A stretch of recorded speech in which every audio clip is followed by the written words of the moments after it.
Suivez nos journaux sur la page Facebook et la chaîne YouTube. Le journal de Scoop FM passe également sur la 98.5 MHz qui push 24 radios à 18h30, 21h30, 8h30, 12h30 et 16h juste. Et sur la 101.0 MHz, la radio communautaire Moïseni à 9h05, 13h03, 21h juste et sur Vox Congo. Téléchargez dès maintenant l'application Vox Congo pour être informé en boucle. Nos chaînes partenaires. Pour toute information, contactez le plus 243 97 62 31 319. Scoop FM, la neutralité réelle. Scoop FM, la neutralité réelle. Bienvenue à tous si vous nous rejoignez sur les antennes de Scoop FM ainsi que sur nos chaînes partenaires pour vous informer. À la une de l'actualité, l'Union africaine a mis en garde le 16 février contre une balkanisation de la RDC alors que les combattants du M23 alliés aux troupes rwandaises sont entrés à Bukavu. C'était lors de la conférence de presse à l'occasion du sommet. Vous aurez le détail dans ces journaux. Nous parlerons également dans cette édition de la signature du protocole d'accord pour la construction de plusieurs infrastructures de base sur l'ensemble de la province du Kasaï oriental. Cette signature a eu lieu entre le gouverneur de province et une entreprise chinoise. Mesdames, messieurs, voilà tout pour l'ossature. Restez branchés car le développement, c'est tout de suite.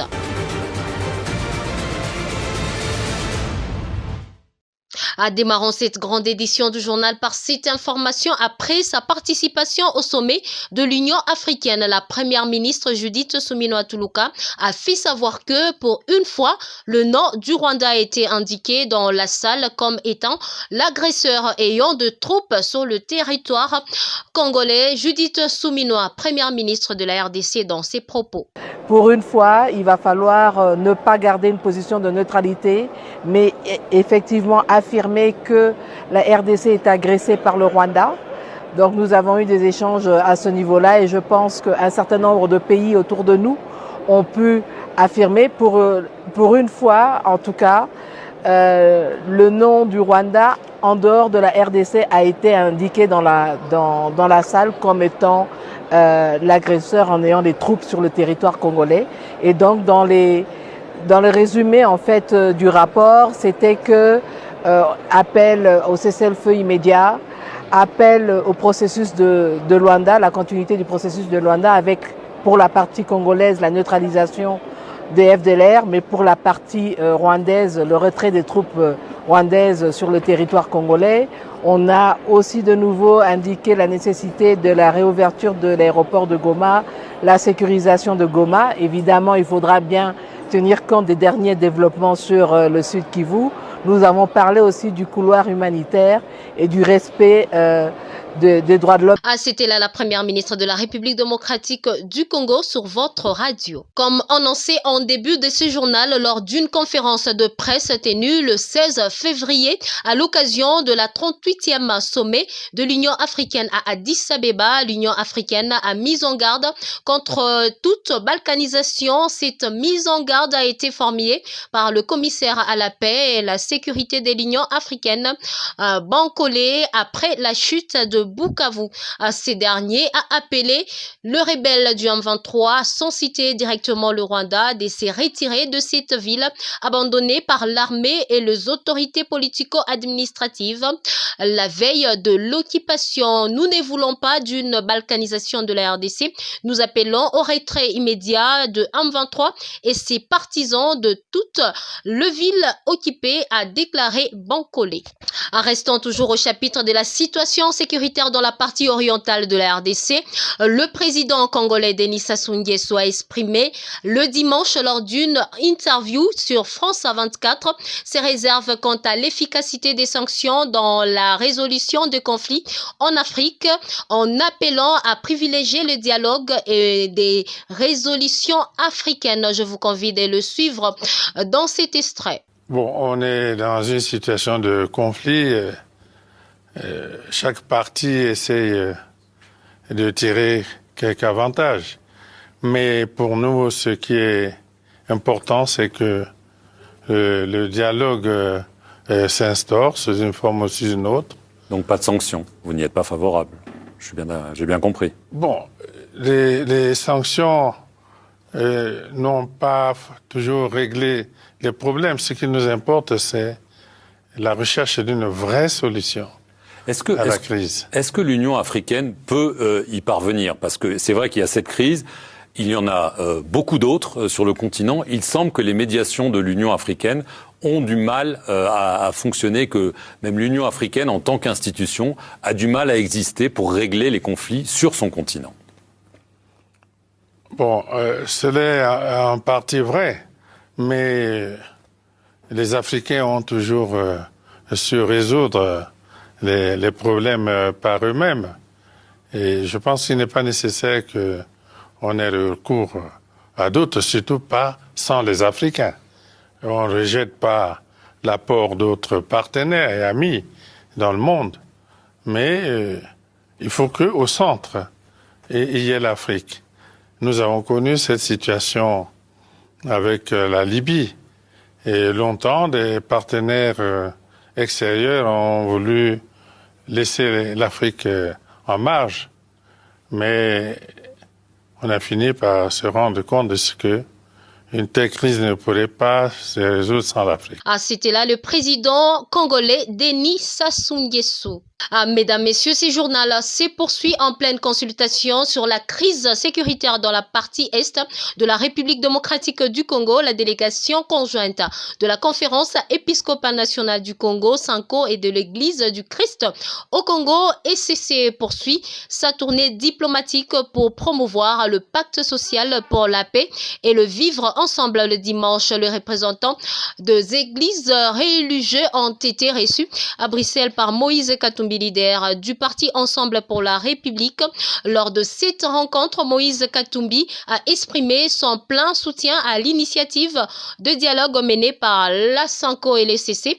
Son porte-parole Olivier Kamitatou a réaffirmé la position de leur parti, saluant cette démarche comme une voie nécessaire pour sortir de la crise politique et sécuritaire actuelle. Suivez. De prime abord, nous saluons l'initiative des pères de l'Église et nous les encourageons à poursuivre leurs consultations. Au moment où le sang des Congolais coule, nous condamnons fermement tous ceux qui s'opposent à cette initiative. Cette attitude, nous la jugeons profondément irresponsable. Chaque fois que l'appel à la paix, à l'unité, au vivre ensemble retentit,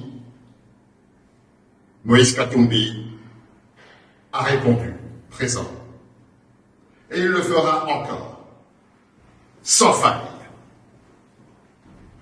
Ensemble pour la République prendra et assumera toutes ses responsabilités pour l'intérêt supérieur de la nation.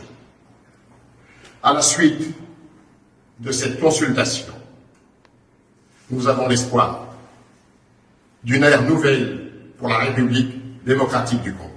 Vous étiez en train de suivre le porte-parole de Ensemble pour la République. Autre nouvelle sur son compte X, le ministre de la Santé publique, Hygiène et Prévoyance sociale, Roger Kamba, a annoncé le week-end dernier l'ouverture du couloir humanitaire dans la région de Goma, au Nord Kivu, permettant l'acheminement d'aide essentielle aux populations dans le besoin. Dans la foulée, Roger Kamba a annoncé également d'envoyer dans le prochain jour de kits de traumatologie et de médicaments via les organisations humanitaires pour renforcer la prise en charge de blessés à Goma. Basée à Beni, en République démocratique du Congo, la mission des Nations Unies, ONU, a procédé le week-end dernier à l'évacuation de son personnel et leurs familles en vue d'éviter la situation imprévue comme celle de l'autre fois à Goma, causée par le M23. Nadège Kabole pour le commentaire. pour éviter des situations imprévues comme celle où les agents de l'ONU avaient été empêchés de quitter Goma par le M23 malgré les lancements de l'évacuation. La mission des Nations Unies en République démocratique du Congo, MONUSCO en sigle, basée dans la ville de Beni, a commencé l'évacuation de son personnel et de leur famille depuis le samedi 15 février 2025. Des sources internes à la mission onusienne indiquent que les agents nationaux ont été déplacés vers Kinshasa, tandis que les agents internationaux ont été à Uganda. À Bunia, capitale de la province de l'Ituri, actuellement menacée par l'armée ougandaise, des évacuations devraient également être mises en place dans les heures à venir. À Bunia, capitale de la province de l'Ituri, actuellement menacée par l'armée ougandaise, des évacuations devraient également être mises en place dans les heures à venir. Depuis la fuite de cette information, la population locale vit dans la crainte. Elle redoute l'avancée du M23 soutenu par les Rwandais vers le nord. Il s'est dénoté que si les aéroports de Beni et Bunia tombent sous les contrôles de la rébellion, Kinshasa perdra le contrôle total de l'Est de la RDC, ce qui placerait la capitale dans une position de vulnérabilité accrue, tant sur le plan économique, politique que sécuritaire. Rendons-nous dans le Kasaï oriental bien avant de clôturer ce journal. Le gouverneur représentant la province du Kasaï oriental ainsi que l'entreprise chinoise Shangyong ont procédé à la signature d'un protocole d'accord le dimanche dernier pour la construction de plusieurs infrastructures de base sur l'ensemble de la province. Précision dans ses commentaires. Selon le gouvernorat, ce protocole d'accord de 5 ans vise à promouvoir le développement dans divers secteurs, notamment l'agriculture et la construction des infrastructures, l'essentiel écoles, hôpitaux, maisons sociales et bâtiments administratifs. Pour sa part, Zhang Ding a réaffirmé l'engagement de la province Shandong à soutenir le développement provincial. Le gouverneur Mbouiboua Kapo a également évoqué l'idée d'un jumelage entre le Kasaï oriental et Shandong, promettant une collaboration étroite pour renforcer les liens entre les deux régions. Signalons que la cérémonie des signatures de ces protocoles d'accord s'est tenue en présence des experts, de ministres provinciaux ainsi d'une délégation chinoise.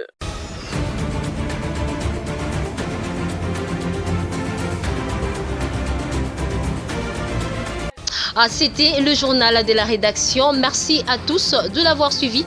Merci également à Marcel Moulomba qui nous a supervisé techniquement. Merci à Christian Mtchompa pour sa coordination générale. Gracia Akilimali, c'est comme ça qu'on m'appelle et à très bientôt. Et surtout, bon début de semaine à tous.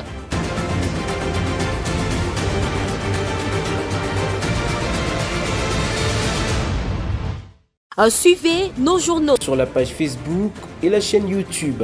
Le journal de Scoop FM passe également sur la 98.5 MHz qui pousse 24 radios à 18h30, 21h30, 8h30, 12h30 et 16h juste. Et sur la 101.0 MHz, la radio communautaire Moïseni à 9h05, 13h03, 21h juste et sur Vox Congo. Téléchargez dès maintenant l'application Vox Congo pour être informé en boucle. Nos chaînes partenaires. Pour toute information, contactez le plus 243 97 62 31 319. Scoop FM, la neutralité réelle. Scoop FM, la neutralité réelle.